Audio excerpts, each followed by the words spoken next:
On behalf of the National Give Back for Kids campaign, thank you for watching our very first show, Ignite, Empower, Transform. Now let me welcome our very first guest, Eddy Cabrera. Welcome, Eddy. Hey, welcome, Rebekah. Thank you, Rebekah. My very first question is, tell us a few things about yourself. Well, my name is Eddy Cabrera Jr. I'm from the Bronx, New York, raised in the Bronx, New York. I attend school in the Bronx, New York. I attend the Eagle Academy for Young Men. I go to the Greater Zion Baptist Church, and I'm the active senior patrol leader of Troop 777. What are some key lessons you learned in the Boy Scouts? Some key lessons that I've learned in the Boy Scouts include viewing things from different perspectives, because sometimes you're going to meet people who have different opinions from you, but that doesn't give you a reason to not understand them or not get to understand them. So you should always learn to talk to other people and get to know them. What is your favorite experience in the Boy Scouts? My favorite experience in the Boy Scouts is actually getting to work at a Boy Scout camp. I was blessed with that opportunity last summer, and working at a Boy Scout camp may have been one of the most rewarding things I've ever done, because I was able to make one kid's week special, just how a staff member made my week special, and I was able to impact their lives, and I just love the feeling of that. Have you done any community service projects with the Boy Scouts? Actually, when I first became a Boy Scout, we went to Cortona Park and we helped restore the area and beautify it, and I felt that it was really rewarding to do that because I was able to give back to my community. In addition to that, I helped a place that I visit frequently. So it was a giving back experience that I'll always remember.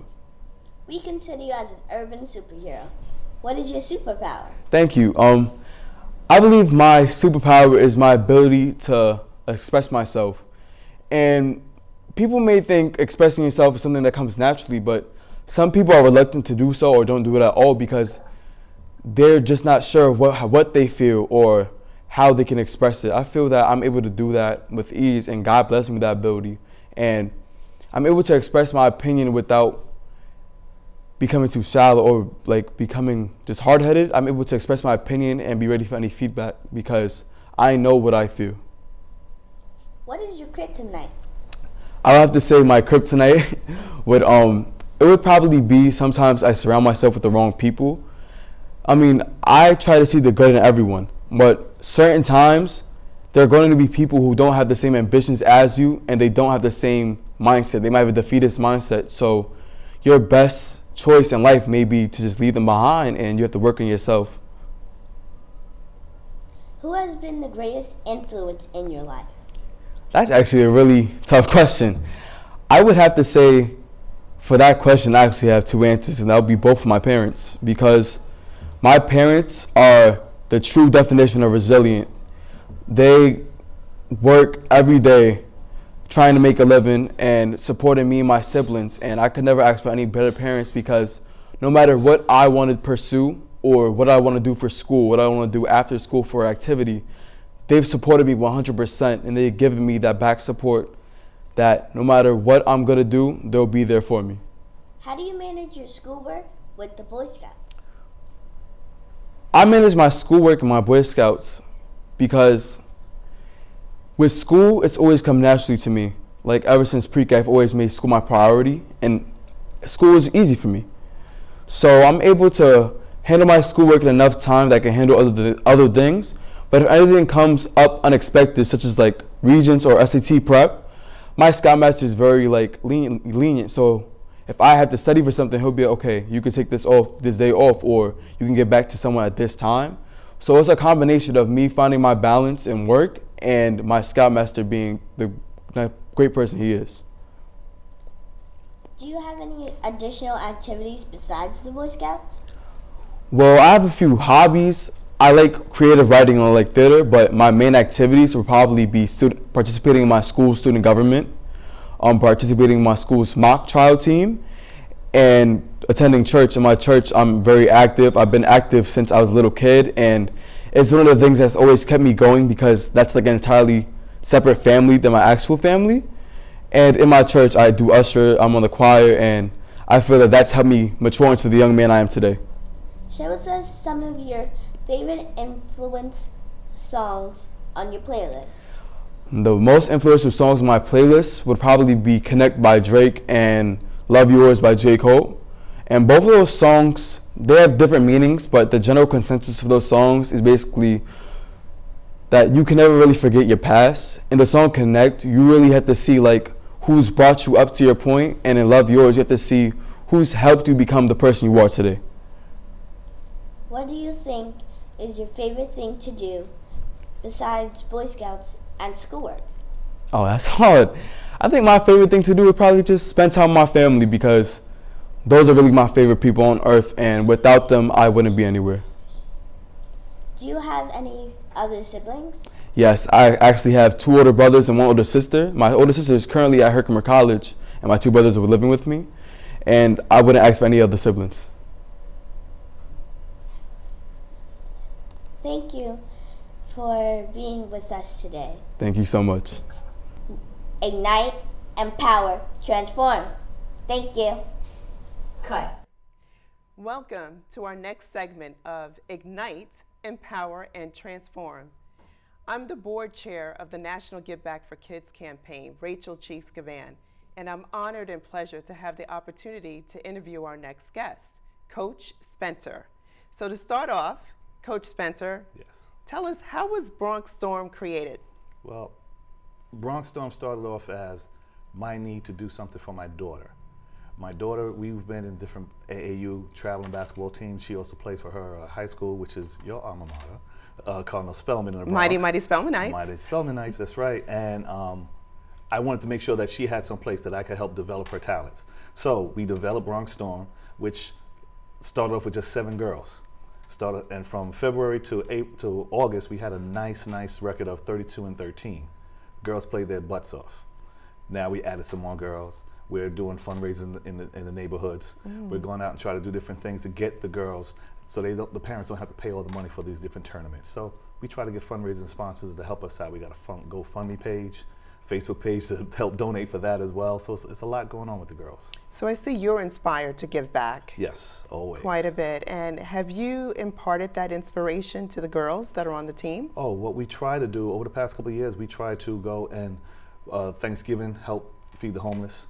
Christmas time we give Christmas wrapping, and we go out and give Christmas gifts to some of the younger kids, some kids who may not have a home, who may not have a Christmas. So we help in different locations throughout the Bronx to just try to give back basically. That's great.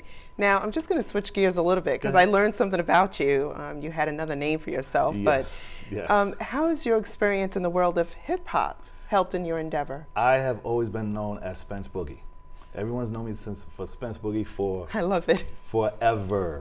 Since I might have been 14, 15 years old, dancing, DJing, playing music. I used to manage recording artists. I used to do tour management for recording artists. So I was ingrained in the music for a long period of time. And that was the best experience ever. And what impact did that have on what you've created with the Bronx Storm? Well, with hip hop, we created several radio shows, excuse me. We have one show called Classic Flavors on WBLS. That's every Saturday.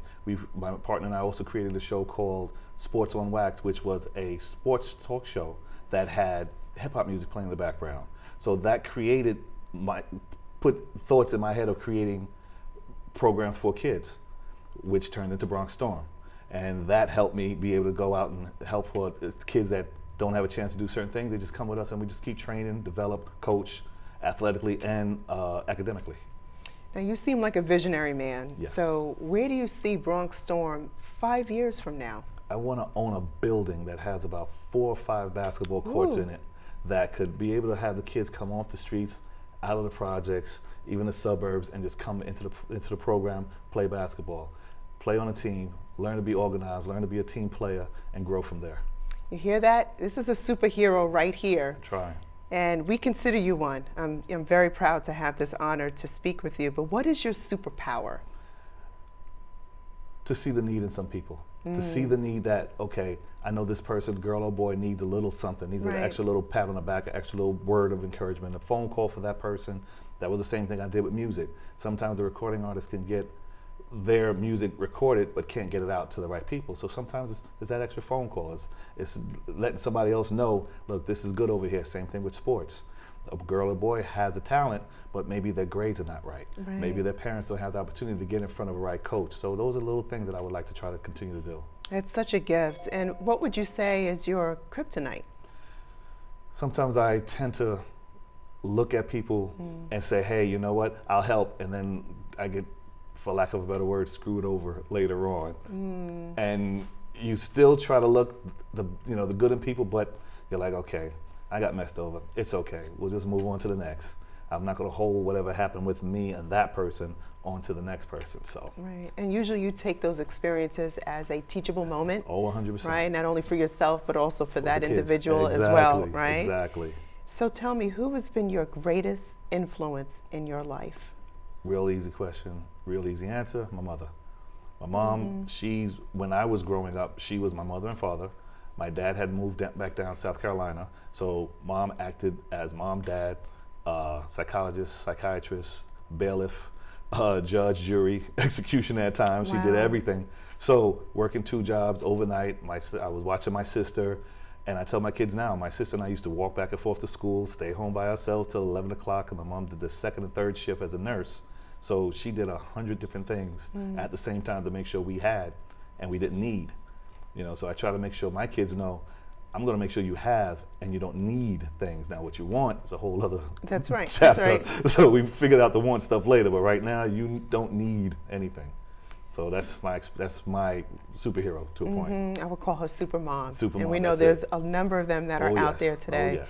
So if you had one last message that you wanted to give the next generation, the youth of today, what would you tell them, Coach Spencer? As a coach, practice your skills, develop your talent, pay attention to coach, pay attention to people who are actually trying to help you, listen to what they're doing for you. They're not everybody's trying to take something from you, so make sure that you're listening to them and take what they have home and take it to heart. For academics, keep your grades up. You can shoot 30 a game, block everything, but if you're dumb as a brick, they're not going to sign you. They're not going to bring you to their program. They are going to want to make sure that this kid has the education, the knowledge, the personality to be able to bring onto their program, into their program. And what's your hope and dream for those that you are constantly coaching on a daily basis? That I get to go to their games and see them play. Maybe see them coach later on. Maybe see them develop their own programs. And, if they get into the NBA or the WNBA, I get to go get free tickets. That's it. Well, thank you. You have been a true inspiration. I appreciate you for having me. Oh, no, we would love to have you back. And here. It's great to hear that there's a coach like yourself. And like I mentioned, I tell people I had 2 coaches that were there for me. Right. They were swim coaches. I swam every day. And, those are the people that you remember when you get older. 100%. And you look back and you say, when they were pushing me to do these things that you felt, now I get it. And that's what I want the next generation to know. I mean, it's hard work. But again, it took people that took the time out to really invest in you. That's true. And invest in your life. Because a lot of kids don't understand what coaches actually invest. Like right now, I'm here, I'm talking about them. I have 2 games getting ready to happen. I'm running over there. I have my kids doing homework. We're getting ready to get ourselves together, but we keep moving. It's because I love to see them get better. That's it. Well, I thank you for all of your service and your time. And I just want to wrap up this segment of Ignite, Empower, and Transform. Thank you.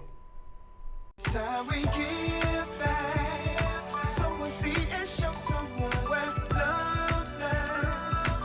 Even if you don't give a dime, give your heart and share your time. Help somebody else in life. Give back. Let's give back. Welcome to another edition of Ignite, Empower, Transform, where today our guest is Judge Nichelle Johnson. Nichelle, Yes. welcome. Thank you so much. Thank you for having me, sir. We're glad to have you. We'd like to start out with you telling us a little something about who you are. Yes, sir. Well, as indicated in the intro, I am Judge Nichelle Johnson. I'm a judge in the City Court of Mount Vernon, New York, where I reside currently with my husband and my 4 daughters, who are actually aged 21, 19, 17, and 15. And I've been a judge in the City Court for almost a year now. Okay, thank you for that Yes, sir. information. Now, tell us a little bit about your Bronx roots, because I understand that's where you grew up. Yes, sir. Actually, I grew up, we moved to 875 Boynton Avenue, Lafayette and Story, arguably near the Soundview section of the Bronx, and I moved there when I was about maybe 7 years old and spent most of my young life in the Bronx, New York, right there at 875 Boynton Avenue. I remember walking over to the Hunts Point Market, going to shop at Southern Boulevard, running track, and getting on that number 6 train almost every other day, sir. Well, you know, I'm a little bit familiar with that area since I also grew up in the same area, Yes, sir. just on the other side of the highway. What I want to know is, when did you decide to go into the field of law, and what were your influences to do so? Well, you know, as a young girl in the Bronx growing up, with 2 things that I wanted to be. It was either an actress or a lawyer. And lo and behold, years after I finished college, I was working at the Federal Reserve Bank of New York for about 2 years, and I decided to go to law school. And I went to law school actually part-time. So for some reason, when I was young, it was always a desire to either go into acting or to go into law. So I finally did the law thing, and I actually went to law school part-time. Part of the influence of just going in was that, one, I guess I felt I had the ability to influence people with my oral debate skills, and then also just having a real desire to serve people, because certainly being an attorney is a service field. I mean, you're dealing with clients and you're satisfying their needs in terms of legal issues that they're having, and so that was really the motivation to go to law school. Yes, sir. Okay, good. So your experience thus far has been fairly good? Wonderful. I have to say that, you know, I always tell young people that you really have to love the career that you're in, and I have to say that when I was an attorney, I loved it. I was a litigating attorney, so I actually engaged in quite a bit of trial practice, which involved being in court, you know, direct examination of witnesses, opening and closing arguments, and I have to say that in a small way I satisfied that actress thing that I had when I was younger, because certainly being a litigating attorney requires a skill set of being able to present before people and use voice inflection and actually some acting abilities. So I really enjoyed being an attorney. So in other words, you got the best of both worlds. I sure did. Good It's for really you. Wonderful. Good for you. Okay, another thing I wanted to ask you is your thoughts on becoming the first female Muslim judge in Westchester County. How do you feel about that? Well, I really love it. You know, the beauty about being Muslim is that if people were looking at me, they would say that they would not be able to tell per se that I am Muslim. And recently there was a real big push in advertising where they were showing different types of people who were Muslim. And I love the fact that arguably when you look at me, you may not know that I'm Muslim, but I am. And it gives people a bigger understanding that Islam is not just what you see, it's really what you feel when you meet people and what we observe. And so while you are not able to tell, I love that I am Muslim, and when people look at me, they say, oh, I didn't know. And I have to say, yeah, it's not a certain look, but it's just that I absolutely observe the Quran and I read from that book. We also study from the Bible, but I love being a person that you may not think is Muslim, but I am, because it shows the world that we come in different shapes, forms, and fashion. Okay, good. Have you met any challenges in particular because of your Muslim affiliation? No, not really. I have to say that people are very wonderful in terms of accepting the fact that we're different. And I think also just in the way that my family and I carry ourselves, there's no mystery, you know, people recognize that we're just regular people just like they are, friends and family they know, although we observe, you know, a different religion than some of them. So I haven't really had too many problems. There have been some people that have asked questions about if I'm Muslim, how do I feel about Sharia law, being a judge, which law will I apply, you know, the law of the United States of America or Sharia law, which was a ridiculous question to me, but I understand that some people may have some concern where they lack understanding. So I answered that question and then we moved on. But I have to say it's been wonderful and I haven't had any real challenges. That's good to hear. It's opening up the gates for people to recognize that people are people and you take them as they are. Okay. As a leader in your community, which you are, how have you given back to the community? Boy, I tell you, well, you know, first of all, one of the reasons why I guess I became a judge is also because as an attorney, I would do a lot of pro bono work, and that's certainly given back. I just had this thing that I felt that I was a lawyer, I was there to serve, and for some reason, God didn't allow me to ask people for a lot of money when I did it. Sometimes no money at all. So I think that's one way that I certainly gave back to my community. Anyone knew that they can call me up and say, Nichelle, I don't have any money, but I need some advice or I need some representation, and I would rise to the occasion and represent them even when there wasn't money forthcoming. Yes, and in addition to that, you know, I definitely volunteered at the schools. I always went in on career days, and we have an anti-violence movement in Mount Vernon where, you know, people go into the schools to talk to the students about things, and so I've been involved in that. I've mentored quite a few people in my career, or as I've been an attorney. I've actually trained new lawyers or young students that are at law school. I've done that pro bono for free. I would go in and coach and do certain things. And so, you know, I've been pretty active in the community. Okay, well, knowing you for a couple of years, I know that's your nature, so that's a good thing. And I know these people are benefiting from this. I wish I had been in contact with you a couple of years ago. Yes, I know now. So we consider you a superhero. And considering yourself a superhero, what are your superpowers?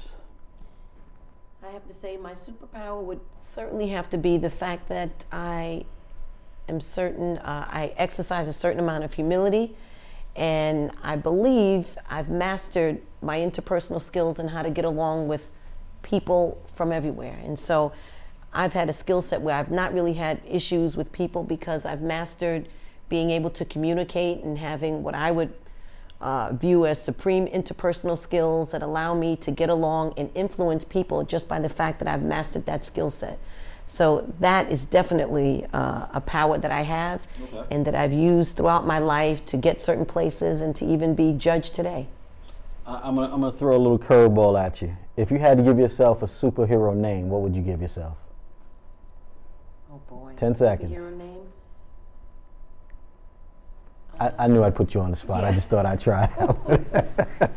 Super Judge, let's just go with that.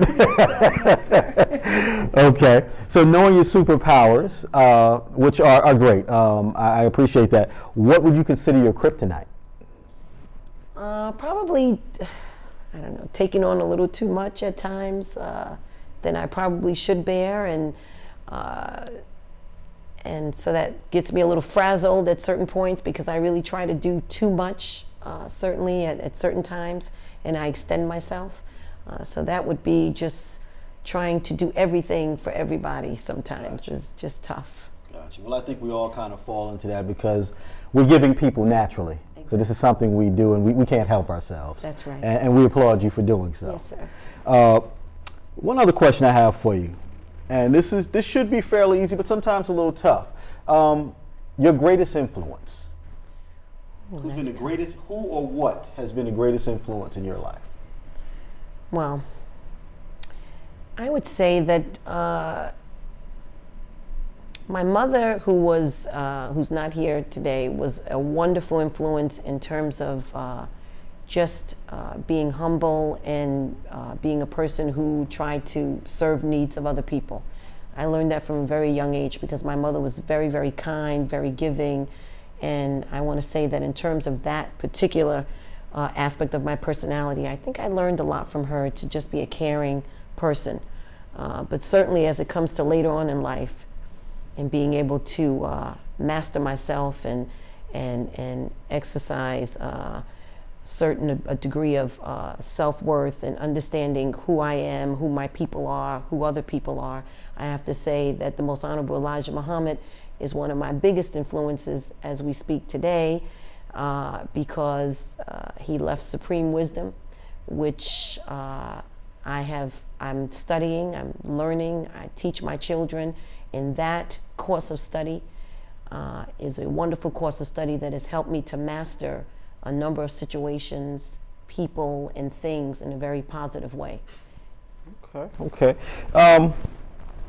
In terms of your influence upon those you touch, have you seen any growth in those people? Anything come out of that? No question. Even as I sit today as a judge, I generally try to communicate with people, and I find that they react very wonderfully when you're engaging them in a conversation and you show that you understand that there could be some issues or that they're having some problems. And so I want to say, yeah, the impact is wonderful when I say to them that we're bigger than any problem we may be going through, any mistakes we may have made, and the fact that we're a people that deserve second chances, you know? Good. And how do you go about establishing your initial rapport with people? Because we know, especially in your job, people are kind of hypersensitive because they never know what the outcome is going to be. So how do you establish that rapport being a judge now and not a lawyer? Right. Yes, ma'am. Okay, so the bottom line is you treat people very wonderfully. In other words, when you come into the courtroom, amount of respect, no matter what their issue may be, what side they're on. A good morning, as if you care about everybody that's in that room, goes a long way. And so that people, when they come in to be judged, arguably, know that the person that's sitting there has taken time to greet them accordingly and to give them that respect as a person that's in that courtroom.